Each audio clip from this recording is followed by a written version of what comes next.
Good morning, ladies and gentlemen. What an incredible 24 hours we have had together. I'm so grateful for all of your participation. Yesterday was the best birthday I could have ever asked for, so thank you so much. I again especially want to thank our governors and first spouses who are here with us. Thank you for your generosity and your participation. Yesterday was amazing, and today is going to be even better. I do hope you all had a great time in Andy Grammer last night. That was phenomenal. He's an incredible talent. And I do hope that you'll all stick around tonight when we head up to Snowbird Ski Resort and enjoy the cooler temperatures out there and our beautiful Wasatch Mountains. Now, for those of you who came last night, you heard me talk about how we wanted to get disagree better into the cultural bloodstream. It's one thing to have politicians say this stuff, and that's important to see good faith people that we disagree with, but it's much better to have important cultural figures actually talk about this as well and say what we're saying and walking the walk. So we had this crazy idea about 8 months ago. Governor Polis and I hopped on a Zoom call with Matthew McConaughey. Now, I'm going to be completely transparent and honest with all of you. I expected it to be a short but pleasant call where he had nice things to say about what we were doing and that he would wish us luck as we went on our journey. But it was the complete opposite. As we engaged with Mr. McConaughey on that Zoom call, he kept asking questions. There was a genuine curiosity about him and a sincerity about this work. If any of you have read his book, Greenlights, it's unbelievable, and you hear him talk about some of these things. And so he kept asking questions and then giving us advice, and we just riffed it went on for about an hour. And to his credit and his team's credit, he said, I'm in, I want to help any way I can. And he has agreed to come out here with his incredible family to spend some time with us. I want to thank Camilla as well and their children. They've been so generous. Again, we expected them to show up and then come to this and then leave, and they didn't. They've been at everything with us, and so we're so grateful for them. Now, I know he doesn't need an introduction, but I'm going to anyway. So Matthew won an Academy Award for his portrayal of Ron Woodruff in Dallas Buyers Club. He appeared in over 40 feature films that have grossed over $1 billion, that's with a B, and has become an author, producer, and philanthropist. With his Just Keep Livin' Foundation, he is a co-owner of the Austin FC Soccer Club and a professor at the University of Texas in Austin. In 2020, Matthew released his first book, Greenlights, which became an instant New York Times #1 bestseller, has sold millions of copies worldwide. He currently resides in Austin, Texas with his wife and their 3 kids. And I do have to say, you should read the book, but you should also listen to the Audible version of the book to get the full Matthew McConaughey experience. Please join Governor Polis and I in welcoming Matthew McConaughey. Good morning. All right. right. 6:30 a.m. tennis match I was invited to. And there was non-negotiable. I was definitely going to miss it. He declined the 6:30 tennis match, so here we are. I just have to tell you, Governor Green had practiced. From Hawaii. He was practicing with the Hawaii University tennis team. So we'll have to come to Austin and play a little later. Yeah, it'll be fun. We'll do it. All right. Well, we have a few questions for you, Matthew, and then we'll open it up to our fellow governors. But we've had over 20 governors now, 21 governors who have participated in Disagree Better, and we've talked about what this is all about, and we have many more that are modeling this in the way that they're running their states. We talked about how to get other people involved in this, in uniting Americans and bringing us together, cultural icons. I know there's a little bit of hesitancy amongst people in your line of work who say, I don't want to get involved in politics. We like to say this isn't politics, this is the opposite. Mm-hmm. It's about bringing people together as Americans. Can you talk about why this is important to you and how maybe we can go about getting more people in this space? Sure. So I think it's important to me. I think it's important to everyone. We seem to be in a bad situation right now. The extremes seem to be going further left and further right. Decency doesn't seem to be on the table. Rules of engagement seem like they need to be renegotiated, reestablished. A foundational set of values needs to be, I call it a constitution of expectancies between us as citizens, between us as leaders. And inherent to that is not just the kumbaya good times, but we're going to have conflict. We're going to have confrontation. Actually, you cannot have any unification. You cannot unify if you don't have confrontation. It's two things coming together. I think we need to reestablish our relationship with what that word means, which will then lead to how we go about it. We aren't bringing that to the table. The American people aren't seeing that either. Now, I know there are times where I've been a part of some bipartisan agreements. Bipartisan Safer Communities Act was one. That it seemed to work. I think what needs to happen is the leaders need to show how it works, and then we can do better marketing that. Now, look, I understand it's hard to market and sell success in how people negotiate.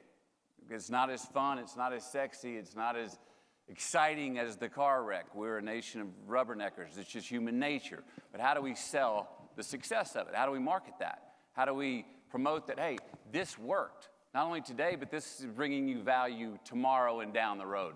I think we're all right now caught up in short-term, short money wins. And so we come to the table and we argue and we call each other's names. And America sees a lot of us when we do that. This is entertainment. I'm in the entertainment business. Our leadership and leaders don't need to be in the entertainment business. Yes. You know when you see me in a film that it's basically fictional.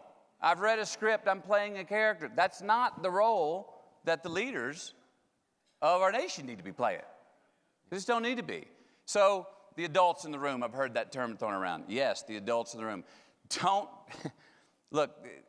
allow, so much of America almost wants to watch the car wreck because we believe, hey, but our leadership, and especially in government, do not need to look like an episode of Real Housewives. When we negotiate, and when we decide. And sometimes that's what comes off. And as we know, that's also what's going to be promoted. That's what's going to get the most likes. That's what's going to be watched the most. So how do you negotiate the right way with decency, and how do you show that two sides can at least understand the other side and still walk away going, I hear where you're coming from. I disagree on this point, but I hear where you're coming from. How do we market that? How do we sell that? How do we sell that as one healthy, but also sexy, and also fun, and also the way forward? Success doesn't have to be boring like that, and we're gonna have to feed America that, I think, for it to become part of the social pop culture sort of vernacular. But it can change. It can change because I think we're hungry for it, and America's hungry for it, and the pop culture is hungry for it, even if we don't know we are. We're hungry for it. Well, I think you touched on kind of these entrepreneurs of division, sort of shock jock talking heads on both sides that get their ratings by saying the most aggressive and outrageous way of attacking their opponents as possible. Sadly, there are a few people that call themselves elected officials and politicians that also play that game more to their Twitter or X following than to the concept of public service. Another thing we've experienced that's well documented is what's called the perception gap, which is that Democrats assume worse of Republicans, Republicans assume worse of Democrats, and really mischaracterize what they're even opposed to. Yes. You've probably seen some of that. You've taken your work to DC and others. What's your observations on this perception gap and how we can at least disagree about what we actually disagree on rather than the starting point, which is we're disagreeing on things that are sort of a false premise in many cases. Right out of the gate. Yep. We're definitely drinking the Kool-Aid. Look, we know this. Perception, reputation can precede. We're in a battle for the facts right now. We're in a battle for the truth right now. Came up last night, the term. We're in a battle to actually negotiate. How much does it really matter? The truth, the facts. I don't say that cockily. I say that really. I mean, it's a real question that we need to ask ourselves today, and own up to it, and admit that the truth and the facts don't really matter as much as we like to say they do to a whole lot of people. Is it old-fashioned to say that the truth ought to matter? Maybe, but I'm not going to say it's out of style or should be. Look, we talked about it in the first question. The extremes on the right and left, this perception gap. They have the microphone. It's more entertaining. They have the stage. This 60% in the middle of that where we do agree on the basic values, and you see it every day. Not only these places here, you see it in people that you run into. I see it all the time. Camille and I see it all the time. We got to take the mic back. Now, are we just kind of cruising down the middle, going, "No, I hope it comes back this way"? I do that sometimes, and think that it'll find its waterline, and people will get bored with all of the soap operas on the edges, and it'll come back, and it'll find the waterline and sober up. I don't know. I think we probably need a little more teeth than that, and need to get a little more aggressively centric, and see this meeting in the middle that I call it as a place of real aggression. Actually, it's not a neutered shade of gray of full-on inherent compromise. It's actually a very strategic position to be in, to know when you want to go a little left or when you want to go a little bit right, to at least meet someone and be able to look into their past and see where they're coming from before you were playing, because we're caught in this invalidation upon howdy. We are counter-punching. We're right now a nation of counter-punchers, or at least that's what it seems to me. A vision forward is coming forward with an idea. Right now, if I invalidate you, we right now don't have, to go back to the word confrontation earlier, which means you can't have unity without confrontation. We're not having real confrontation right now. If I invalidate your position off the bat, that's a lack of courage on my part right out of the gate. That's not real confrontation. There's no battle of that. And that's what, and we know it. Part of it seems to be through party preservation. Lead with that, whatever it takes to invalidate the other side. Don't even give it its time of day. Don't give it its airspace. Don't give it your ear space. And I don't hear our leaders. I want to hear more vision from our leaders rather than just, I want to do the opposite of what they want to do. Well, no, tell me how do you see the way forward, instead of just saying, no, all I know is I don't want to do it that way, or that's the wrong way.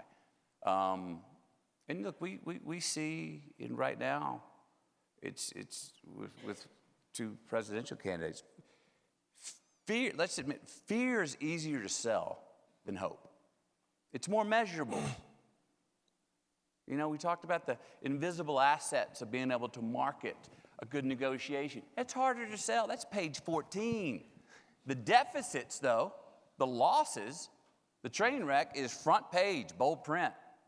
And it's what we see and what we remember. So how can you sell belief, which I think is what we really need more of in our country right now, is belief, whether it's literal belief in the prime mover or God, or whether it's belief more in ourselves and our neighbors and what America can be. We need more belief, but it's hard to sell that. Harder to sell belief and hope than it is fear. And I think we need to admit that. Again, let's admit it. Not say it's wrong or right. Let's admit that, and then let the healthy stuff of hope and belief and give it some teeth and become better marketers of that and salespeople of that and show the benefits, show the ROI of that. I think, you've hit on so many important themes. I'm just trying to imagine a presidential candidate like this talking about belief in something bigger than ourselves, in each other, in our neighbors, laying out a positive vision for the country. Yeah. We just don't see that anymore because fear does sell. We historically, and I think if you go back to the founding of the Constitution, the idea behind the Constitution, the unifying piece of that was it forced us to work together to build coalitions, to persuade others that our side is right. It seems like most politicians and both major parties have gotten completely out of the persuasion business. Right. It's just talking to the extremes and without trying to and tearing down the other side. I'd love to hear more from you about how you persuade people without screaming at them. How do we change somebody's heart and mind when we're having these conversations? Right.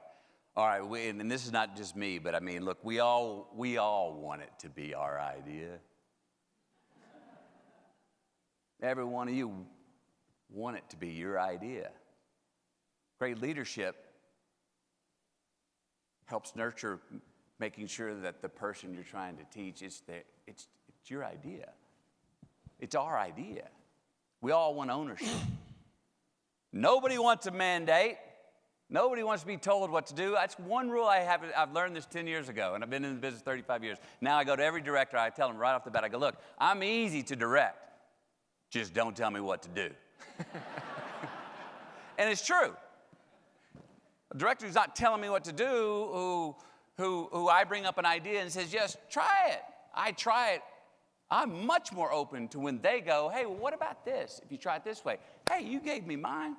I'm going to give you yours. Let's try them out. And the best one wins. And we're not playing tit for tat for who had the best ideas. Now, I get on a hot streak, and I've got instinctually great ideas every take, 20 takes in a row. A good director's just sitting back going, go, McConaughey. I got a director who's on a hot streak having 20 great ideas in a row. I want him to have her to have the 21st idea. You got the hot hand. Give me the ball, coach. So on the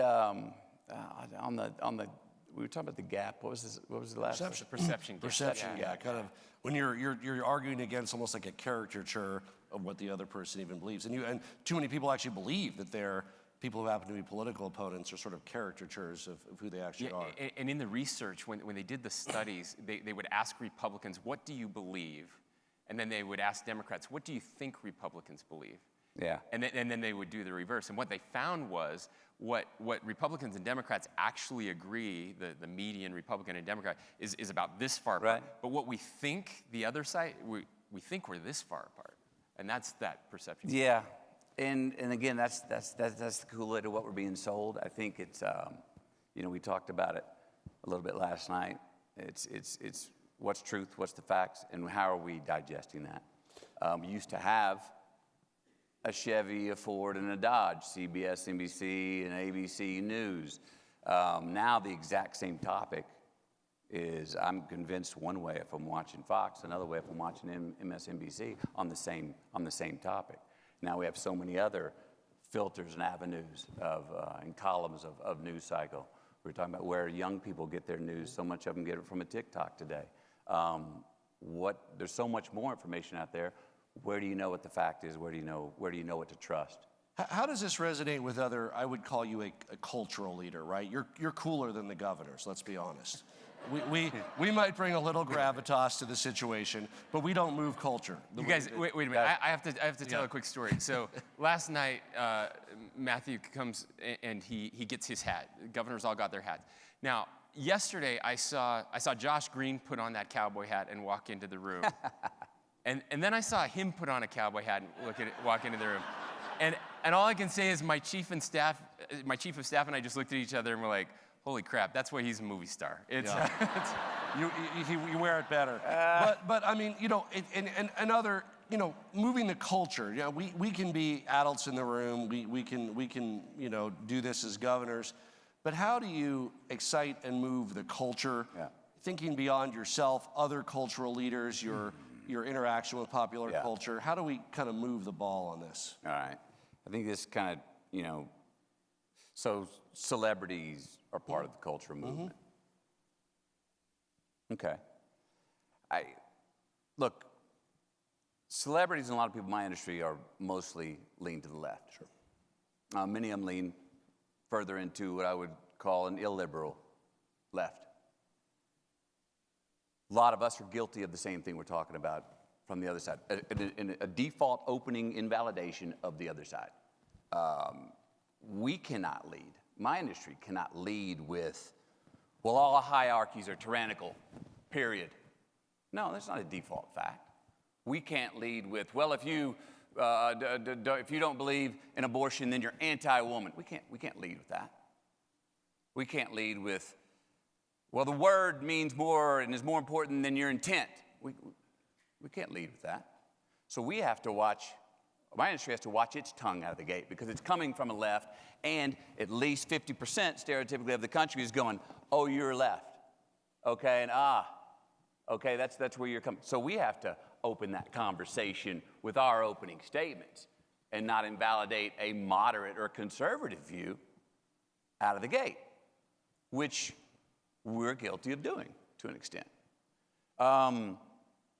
You know that going in when you're thinking about what are our voice boxes, and how it's got, again, I mean, the right agreements, the right way to negotiate, the right ways to disagree. We've got to sell the assets of that. You got to sell, and you got to sell the long-term assets of that. When I was talking about belief, and we're so into short money right now, and a short-term hit, 15 minutes of fame. I want to win. I want to do whatever I can do to preserve my party right now. We need a longer vision. How much further can we project? So if we show the assets of the right kind of negotiation, that, this pays off. You sacrifice some plastic rings today for golden crowns tomorrow. We have to show that payoff, though. That's the ROI I'm talking about. But you got to make that real and tangible. And again, the fear is much more present and easy to sell in today, because it matters to me today, or it scares me today. I think it gets in the culture, it gets in the pop culture when it becomes part of our music, and when people start, especially younger, not especially younger, but definitely younger, people take more investment in themselves, and give themselves more value, or people don't really project much past the weekend right now, and that's a shame. So what do we try to teach all of our children? Delayed gratification. What do most of us still need to learn? Delayed gratification. How far can we believe? How far can we trust and believe that what we're investing in and our character today is going to pay not only us individually back, but more collectively back tomorrow? That's the belief that I wish we had more of. And if younger generation, the pop culture believes that, if my kids believe that and have that sense of integrity and worth, walking out the door, this becomes an understanding of how you negotiate, how you interface with people, the rules of engagement that you learn in fair play on the playground. How do we work this out? Your willingness to just have this conversation today is huge. I mean, there are very few people doing this, so thank you. We want to open it up to the governors, if that's Sure. okay, to ask a few questions. So, governors, this is your chance. Please, Governor Murphy. Hey, Spencer. Matthew, I'm told that Tammy and I enjoyed your tequila last night with you and Camilla. I can't recall any of it, but I have proof, visually and orally. It was great. We did have a good time. it's really good. I know that much. Two questions. You've thought about elected office. Would love to hear if that's something that's still on your dance card. And secondly, who's your favorite director of all time that you've worked with? Great. Yes, I have thought about running for political office, getting into this category. I'm on a learning tour and have been for probably the last 6 years of understanding what this category means, what it takes. Do I have instincts and intellect that it would be a good fit for me, and I would be a good fit for it, that I would be useful?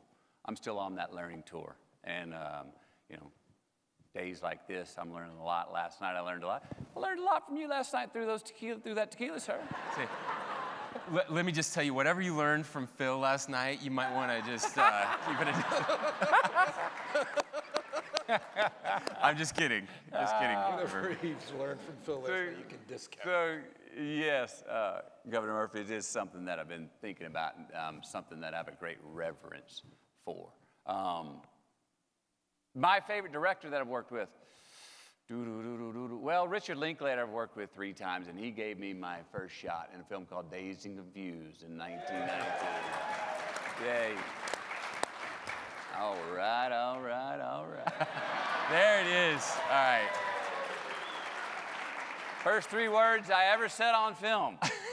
First 3 words I ever said on film. People go all the time, doesn't it upset you? Aren't you tired of being introduced with that? And I said, no, I know the author. My first day on the job, I thought that was going to be my one acting day of my life. A little hobby on a weekend turned out to be a career 36 years later. So I have no problem hearing that. Really, none of us remember the first 3 words we said as governor, so I'm impressed. I also tell you, my staff said that they would electroshock me if I introduced you with those 3 words. So I've been holding back the whole time. So, all right, next governor, Governor Green. Well, thank you for joining us, Matthew, and Yes. it really is refreshing. I think everyone feels that. So, one comment and then one question. So, you are someone who we think that might be wonderful in public service, and I would just comment, please don't fall into the trap to think that you have to be just one thing, because I think you're so, warm and likable. A lot of Republicans will want you to be a Republican, a lot of Democrats will want you to be a Democrat. Just be you, because that might be something special for all of us. So I wanted to say that. Amen. Thank you.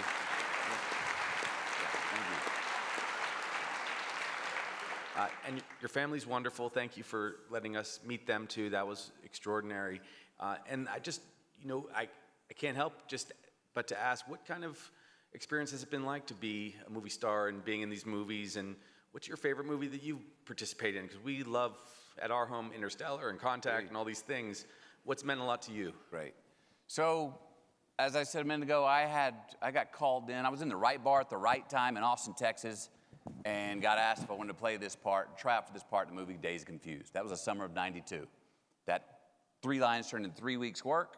I went back to school. I graduated, packed up a U-Haul and $2,000, and headed west, young man, in 1993.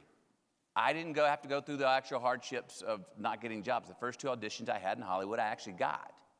And then I continued to work. Time to Kill was the one that made me a movie star and celebrity. All of a sudden, that was the film where my life changed, where the access to scripts changed, where I got much more access, and that's also when my life became a mirror. The world became a mirror.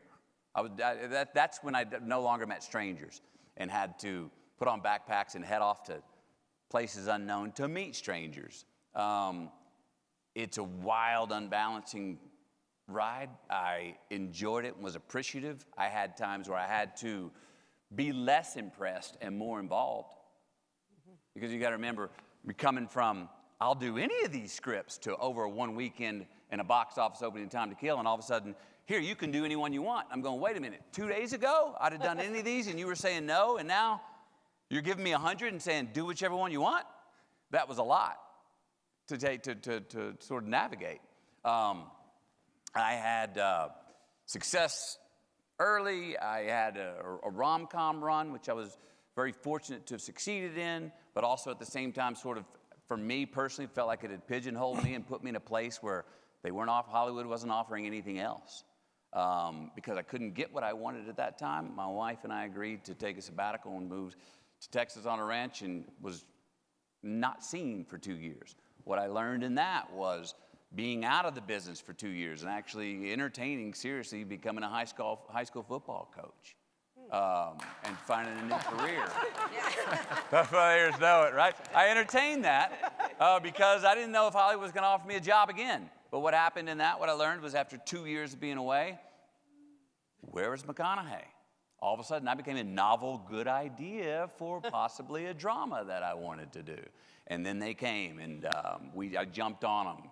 And I had my wife behind my back that at times when I said, oh, there's too many, actually. They're back to back to back to back to back.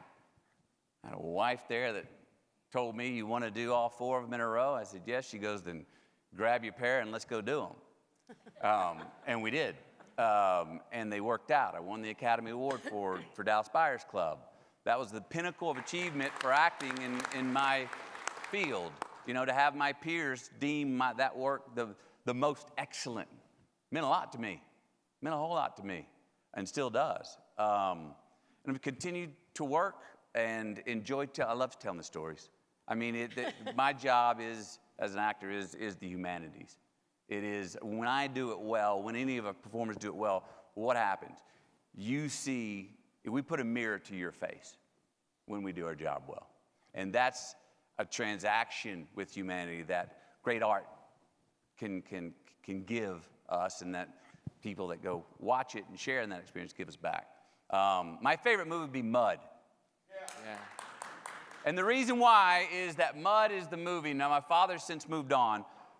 In 92, he moved on, August 17th. But it's the film that I still have dreams and see it and even daydreams of him coming up to me at 12 years old going, hey, buddy, you see this movie, Mud? And I go, no, sir. And he goes, oh, man, let's go watch it, man. I hear it's a good one. And that's the one that he would have come to me and said, let's go watch this movie. Huh. And and then I just absolutely love the movie, and the director, Jeff Nichols, was great to work with. Very cool. Thank you. We're really glad you didn't go to law school and that you became an actor. So thanks for not just becoming another attorney. And for the future, we think public service in elected office might be a better way to use your time than football coach, but I mean, just something to consider. But. Both. Okay. Or both. Some of us would disagree. Yeah. Governor Mills. Thank you, Matthew. And Hello, Governor Mills. Jared and Spencer. Listen, two things. One is you're a parent now. I think Yes, you have teenagers. Yes, ma'am. Yeah. And what has that taught you about how to disagree better? Right?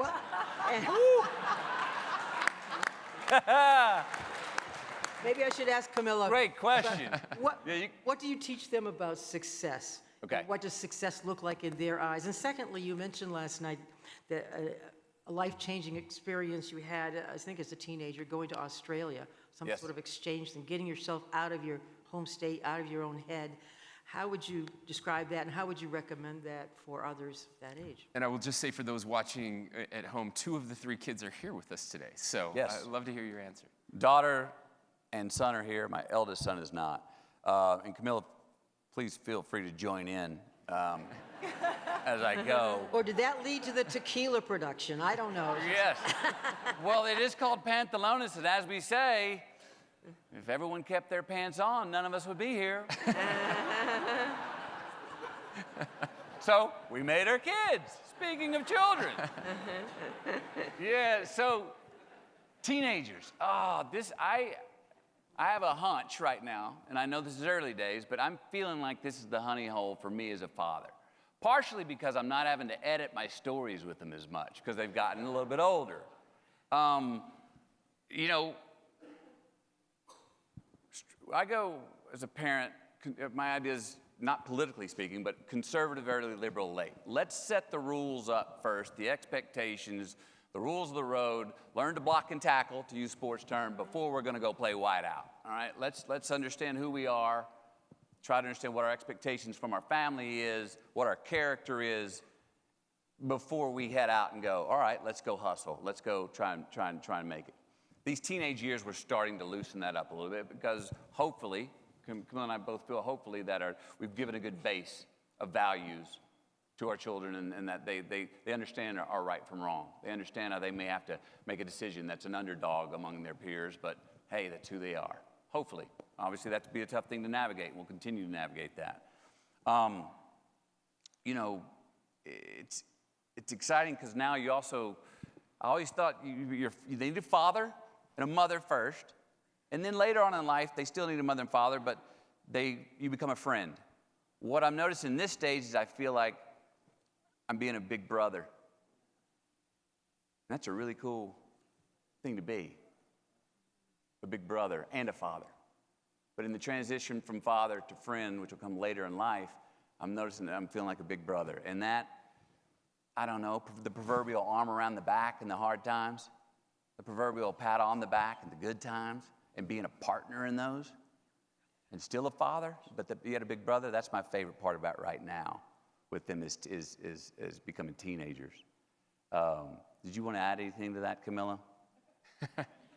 I mean, look, we learned the thing that I think so many of us learn when we first have children, that, boy, it's more DNA than I thought. You know, they kind of are who they are. Woo. And we still see that, but we're trying to do our best with what we've environmentally, what we've taught them, and that family is very important, and their character is very important. I think you asked, what does success mean? They're coming into a life that is very affluent. We have access, and they're with us. We have to watch entitlement. Don't let the governors be a bad influence on them. Yeah. Don't let the governor, right? So we have to watch entitlement. What matters? What matters to us? We try to teach them that Camille and I've done our best to get where we are by doing a vocation well, by doing things right, by not screwing people over along the way, that we've earned our position, that we feel like we've earned our position, and to not rely on that, but also never bow and be afraid of that, to own that. There's no pressure for them to follow in our footsteps, except hopefully our character. That's the footsteps that are kind of non-negotiable in our family. Whatever they want to do. Favorite? What was the favorite? Australia. Time in Australia. So the exchange. You got to read the book, guys. Just one of the the best stories. drive from the airport to where he stayed in Australia is one of my favorite parts of the book. Oh, Please it's keep a going. wonderful nightmare, isn't it? Yes. It's a black comedy. You're Yeah, gonna so love it. I wanted to, like most young men and women, you graduate high school, I didn't know what I wanted to do. My mom, my grades were good. I got into most of the schools that I wanted to, not all of them.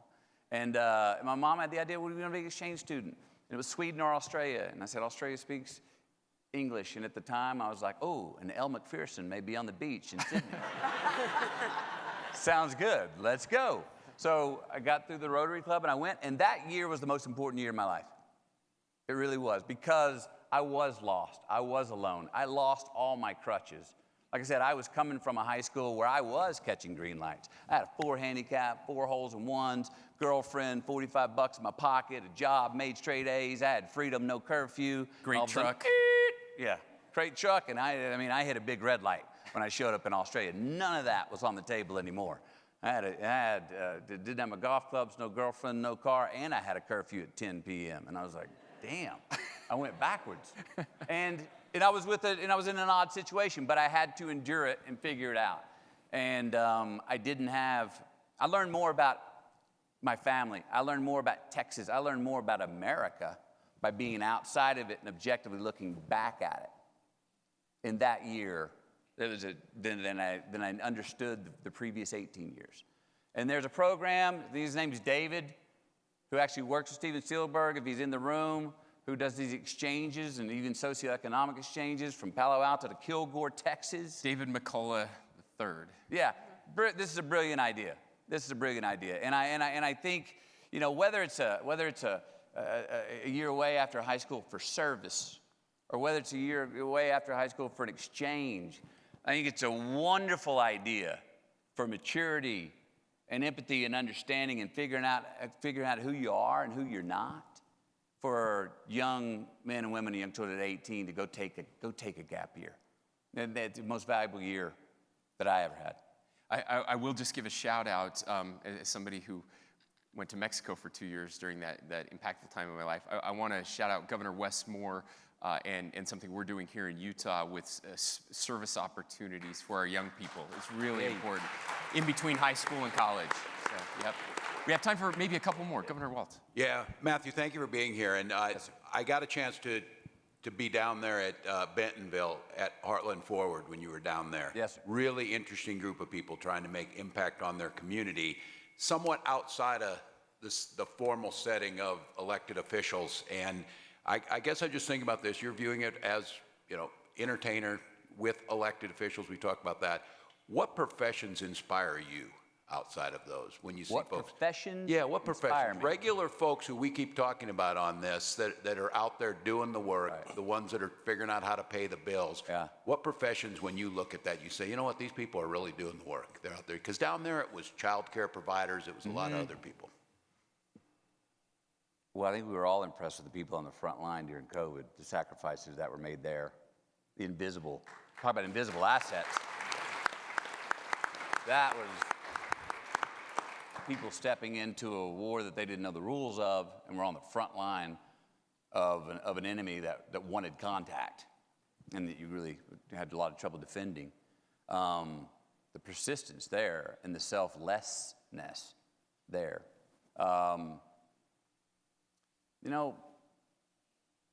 People talk about, what's a hero, what's heroic acts. And it doesn't seem to be most of the time that it's something really special or a magic trick. We were talking about magic tricks. There's usually not a magic trick to it. It's not a big conscious, I'm going to do this, and that would be a heroic move. It's somebody usually doing their job, taking it very seriously, and when the weather gets nasty, saying, I'm sticking to it. And I'm going to do it my best while I'm the underdog, and the weather is nasty, and I'm going to stay the path. So many times it's about endurance and just committing to what is my job when I've got all these other things to take my eye off the ball and all these other reasons and excuses to take my eye off the ball that everyone would understand. But personally even, no, that a lot of times it's just, it's something that we personally, our own conscience can't let us do. To have that fortitude, that's usually the heroes that I appreciate. And they are on page 14 usually, but they don't have to be on page 1 either. They're doing it for themselves and for others at the same time. Love it. Thank you. Anybody else? Governor Healy. Well, one thing, I think all of us, it'd be so wonderful if we could continue this conversation and have you on speed dial. A lot of what but in terms of articulating, I think truth, facts actually matter, but Yeah. what's the way to message that, Right. and what's the way to connect with people who day to day we're confronted with that maybe want to fight or tear down things that we're doing? And just to say, I think this is incredibly valuable, and I appreciate the chairs bringing you to town. One thing I wanted to ask you a little bit about is you and Camilla have this awesome foundation, Just Keep Living Foundation. We met Shannon yesterday and your awesome team. And can you talk a little bit for all of us about what that work is about and who you're targeting and the why of what you're doing and what we can learn from that? Sure. Yeah, I can. Thank you for that. So Camilla and I started the Just Keep Living Foundation. And, with success, I got the question of where would you like to, I want to invest my time and energy into helping people out, serving people. So it was where? Boy, and there's a big menu. There's a long list. We all know there's millions of great places and great things that are in need of help. But we wanted to make sure it was about prevent before you need to cure. We wanted to make sure it was about incentive. And so we said, young people, there we go. And so we ended up selling on Title I high schools in the United States. Why? Because the more I interviewed people and the more I asked myself, was high school's that last bastion, that last bridge before you're about to get your independence. And if you're screwing up in high school and just getting demerits, you take it out of high school now that you're an adult, do the same screw up, you may be behind bars or worse. So let's catch them right there where they're still supposed to listen to the principal, they're still supposed to listen to mom and dad, and they're still considered children before they become an adult. Let's catch them. And if they're doing well, let's keep them on the right track, give them a green light, let them double down. If they're not doing well, let's urge them over here. Let's show them another option that maybe they don't know out. So we've gotten Title I schools across America. Now, this is a 50% dropout rate schools. We're based on, they come into for a couple hours after school, they learn a physical fitness goal. Whether that's, I want them to try to make the soccer team next year, but I can't run a half a mile. We'll help you with that. Maybe it's, I want to lose 3 pounds so I can fit in my prom dress in 3 months. We're going to help you with that. Nutrition on a budget. All right, Mom, you brought home 6 burgers. We got nothing against burgers, but we're going to take that $52, walk you through the supermarket. We're going to get some produce, some beans, maybe some meat. It's going to be a healthier meal, and you're going to get to cook it with your kids. So that's family time. It's also based on community service, mandatory community service, which I was saying last night. I would not have given my Saturday mornings at 4 a.m. to go pack for the troops or to clean up a beach or a highway like these kids do. 100% of these kids, 4:30 in the morning, they're on the bus because it gives them the ownership we were talking about. Oh, we're not just receiving, we're giving back. And it was a mandatory for them. Surprised the heck out of me. But it gives them the ownership and the integrity that they're doing something with it. And then finally, over the program, we have a halo of gratitude. At the end of every class, we have a gratitude circle. And all the students get around and have to share something that they're grateful for. And one of the coolest things about that is we hear more and more of the kids saying, my favorite thing about the gratitude circle is I heard one of my friends say something they were thankful for that I have in my life that I've always taken for granted. So that reciprocity and that gratitude exchange is really nice. So we're showing these students some options, new options as well. That a lot of them come into a family, maybe their older brother's in a gang. That's all they know. We're going to show them another option, another path to college. We have some wonderful stories out of it. Some people that were at the bottom of the rung as a freshman, and by their senior year, were getting scholarships to colleges. So we have some science behind the feel good, and that's what we're doing. And we're trying to spread quantitatively, but also maintain the quality and be where we're needed and how we're needed across America. Thank you for doing that. Thank you. All right, we're out of time, Matthew, but we're going to give you the last word. Any advice you'd like to share with these public servants and all the other people here who are doing this great work? Well, thanks for having me, and thanks for convening on what you're convening on. I mean, this is a really important reason to be gathering. And as leaders of states and CEOs of states and parents of states, this is a real issue and way to be out in front of it. Trust that it has teeth and go forward with it with teeth.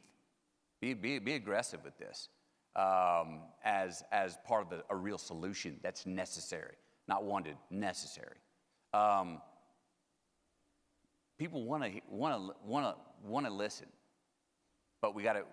I think the threat. I think you can even use the threat of if we don't do this. This is what's going. This is what could happen. I think the threat scare some people a little bit with it. Trust that what you're onto is good medicine. So scare some people, scare us, scare more Americans scare more leaders. And if we don't do this, this could be the outcome. But make that measurable. And I wouldn't be afraid of the threat. Ladies and gentlemen, Matthew McConaughey. Thank you. Thank you. Well done. Thank you. Really Appreciate appreciate it. it.